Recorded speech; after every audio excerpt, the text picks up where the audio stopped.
तो पहाड़ी बर्फीली जो है गुफा जहाँ पर भोले बाबा पार्वती जी को भागवत की कथा सुनाते हैं। वहाँ एक अंडा फूटा हुआ पड़ा था। पहले दिन की कथा सुन करके वो अंडा जो था वो साबित हो गया तोते का अंडा था, तोते का। और दूसरे दिन की कथा सुन के अंडा फूट गया, उसमें से एक छोटा सा बच्चा निकला तोते का। तीसरे दिन की, चौथे दिन की, पांचवें दिन की, छठवें दिन की और सातवें दिन की आधी कथा सुन लिया। तोता नाच रहा है, कथा सुन सुन करके नाच रहा है। भोले बाबा आंख बंद करके कथा सुना रहे हैं, क्योंकि उनकी विशेषता यही है कि वो आंख बंद करके कथा सुनाते हैं। अब पार्वती जी हाँ जी कर रही हैं। भोले बाबा को पता चल रहा है कि कथा सुन रही है पार्वती, क्योंकि आंख बंद किए हैं, कब तक सुनेंगी, सुन रही कि नहीं सुन रही। इसलिए भोले बाबा ने कहा तुम हाँ जी करते रहना। तो पार्वती जी हाँ जी कह रही, भोले बाबा आंख बंद करके कथा सुना रहे हैं। सातवें दिन की अंतिम कथा जब आई है, भगवान इस पृथ्वी को छोड़कर जाने लग गए, तो उद्धव जी रोने लगे और भगवान के सामने जाकर के रुदन करने लगे। तो भगवान ने उद्धव जी को ज्ञानोपदेश दिया 11वें स्कंध में। उद्धव जी रुदन करने लग गए, भगवान के सामने रो रो करके रोने लगे। योगेश योग विन्यासं योगात्मन योग संभवा निःश्रेयसाय मे प्रोक्त त्यागः संन्यास लक्षण। उद्धव जी रुदन करते हुए भगवान से पूछते हैं, प्रभु आप मुझे त्याग का, वैराग्य का। और भगवान श्री कृष्ण उद्धव जी को जब ये सारी कथा सुनाने लग गए, तो पार्वती जी को ज्ञान की कथा, जब तक मीठी मीठी कथा थी तब तक तो आनंदित होकर सुन रही थी, और जैसे ज्ञान वाली कथा आई तो उनको नींद आ गई, सो गई पार्वती। अब जो तोते का बच्चा था कथा सुन रहा था, उसने सोचा कि अब तो पार्वती जी सो गई, तो हाँ जी कोई नहीं बोलेगा, भोले बाबा भी कथा बंद कर देंगे। तोता जो होता है वो नकलची होता है, और तोते ने पार्वती जी के जो है 6 दिन सुने थे हाँ जी, तो पार्वती जी के स्वर में स्वर मिला करके और तोता जो है बोलने लग गया हाँ जी। और जैसे पूरी कथा हो गई, भोले बाबा ने जयकारा लगाया, बोलिए भागवत भगवान की जय हो। और जैसे पार्वती जी की आंखें खुली, हाँ पति देव। फिर जो है भगवान कृष्ण ने क्या कहा उद्धव जी से? भोले बाबा बोले, देवी ये तुम क्या कह रही हो? वो तो जो कहना था कह दिए। अरे लेकिन हमने तो सुना नहीं, तो क्या हुआ, कहाँ चली गई थी? बोले मुझे तो निद्रा आ गई थी। उद्धव जी ने प्रश्न किया, लेकिन प्रश्न के जवाब में भगवान ने क्या कहा वो मैंने नहीं सुना। क्या भोले बाबा बोले, देवी तुम नहीं सुन रही थी तो फिर हाँ जी कौन कर रहा था?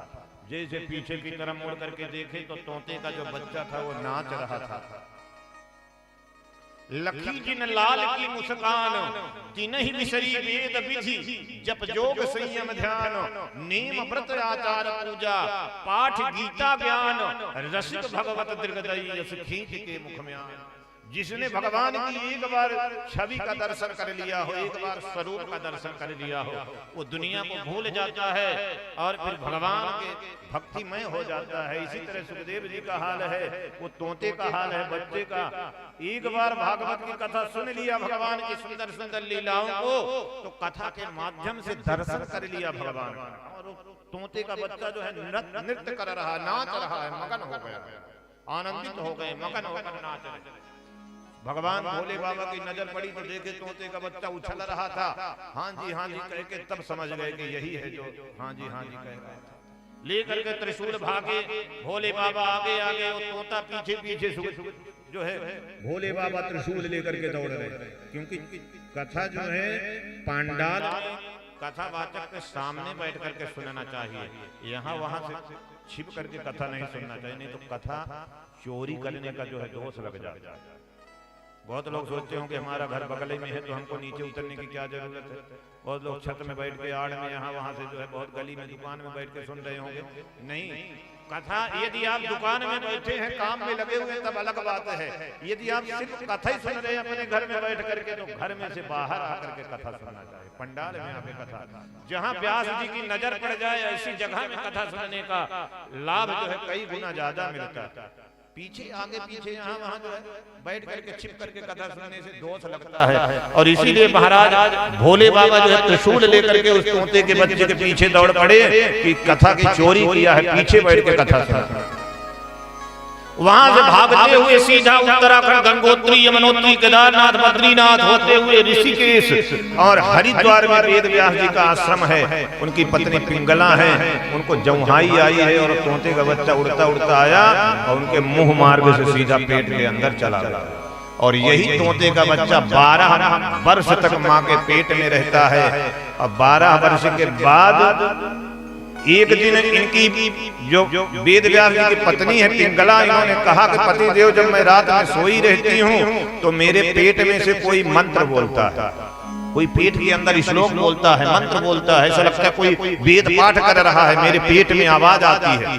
तो वेद व्यास जी ने ध्यान लगा करके देखा है और ध्यान लगा के देखे तो हृदय के अंदर वो सुखदेव जी महाराज बैठे हुए हैं, ध्यान लगाए हुए, पेट के अंदर बैठे हुए, गर्भ में ही ये बना जो है वहीं भजन स्थली बना लिया, वहीं ध्यान लगाए हुए बैठे हैं। तो सुखदेव जी महाराज को बाहर से वेद व्यास जी ने आवाज लगाई, बेटा बाहर निकलो, माँ के पेट से बाहर निकलो। बोले मुझे बाहर नहीं निकलना। क्यों? बोले मैं बाहर निकलूंगा तो भगवान की माया मुझे जो है अपने बंधन में बांध देगी। बदे कीर मरकट की नाई सबही नचावत राम गोसाई, भूमि परत बा ढाबर पानी जनु जीवहि माया लपटानी। बोले इस संसार में मैं जन्म लूंगा तो भगवान की माया मुझे भी नहीं छोड़ेगी। भगवान की माया बड़ी दुर्लभ है, बड़ी प्रबल है।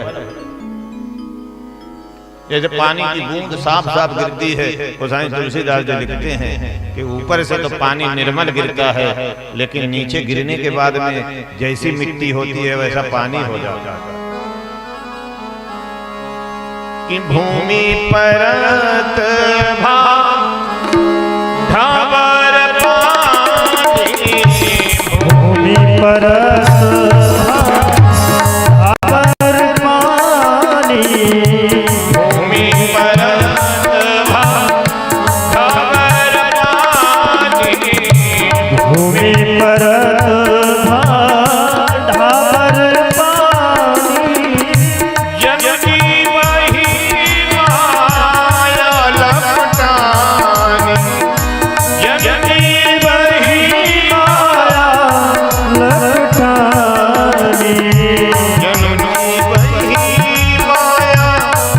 ढाबर पानी, भूमि परत ढाबर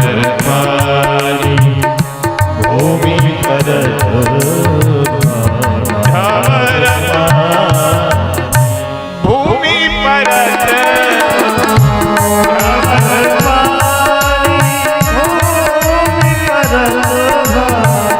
ढाबर पानी। जमीन पर बूंद गिरती है, मटमैली हो जाती है। इसी तरह सुखदेव जी महाराज ने मना कर दिया, मैं बाहर नहीं निकलूंगा। गीता में भगवान कृष्ण कहते हैं दैवी हे सा गुणमयी मम माया दुरतया माया भजे प्रपद्यन्ते माया में तरन्ति।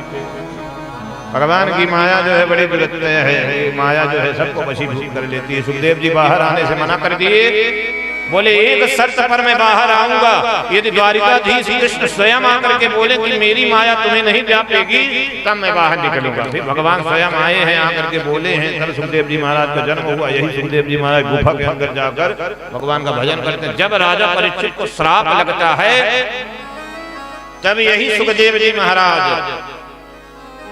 कथा सुनाने के लिए आते हैं, जो कथा इन्होंने अपने पिता वेद व्यास जी से सीखी थी।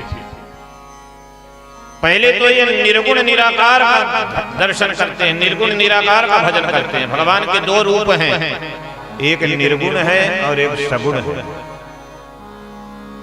भगवान के कितने रूप हैं? एक निर्गुण और एक सगुण। निर्गुण सगुण।